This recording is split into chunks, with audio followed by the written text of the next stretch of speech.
When I was like probably of the age of around 18 or so, I had learned one really valuable lesson in relationships. You know, young and dumb, teenage.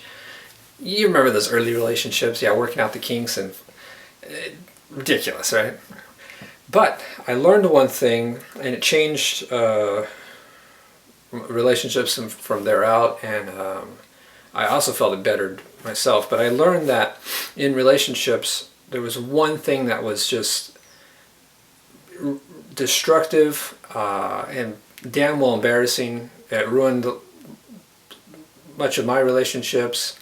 I've seen other people relationships ruined by it, and that is the trait of jealousy. I found that to really be key to being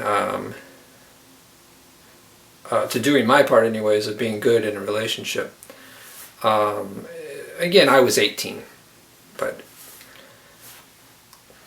now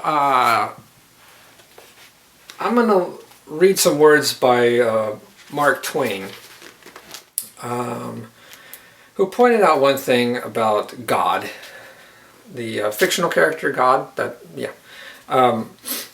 One of his traits is, in fact, and he's damn well boastful about it, very proud of the trait, and that is jealousy. So here it is. Let me read a little bit here. This is in reference to him saying God has jealousy, and he says, "I would expect that to take your breath away." I don't do a good Twain impression, so just you are aware, for I have already told you in an earlier letter, that among human beings jealousy ranks distinctly as a weakness, a trademark of small minds, a property of all small minds, yet a property which even the smallest is ashamed of, and when accused of its possession will lionly deny it and resent the accusation as an insult. Jealousy, do not forget, keep it in mind, it is the key. With it you will come to partly understand God as we go along. Without it no one can understand him. As I have said, he has openly held up this treasonous key himself for all to see. He says naively, outspokenly, and without suggestion of embarrassment, "I, the Lord thy God, am a jealous God." You see, it is only another way of saying, "I, the Lord thy God, am a small God, a small God and fretful about small things." For the believers out there, remind them, your God's jealous.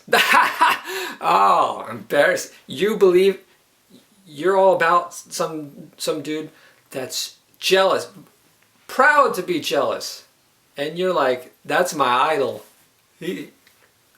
That's who I want to be like. Be like Jesus, jealous. Who is he jealous of? How can an omnipotent, powerful being have the trait of jealousy? What could compete with his powers then? He's the creator of everything. Of whom would he be jealous of? Not a person, not one of his creatures, his own creations. He is kind of above that. He's like, well, why would it be? I'm the one that created you, motherfuckers. I'm not going to be jealous of you. So not them. If they're worshiping in the case of they're worshiping false gods, imaginary gods, as he claims to be the only and real, would he be worried? Why would he be worried about that? Oh, I'm going to be jealous because you're worshiping imaginary gods? Why? Why? Our God is a jealous God. He reigns from heaven above.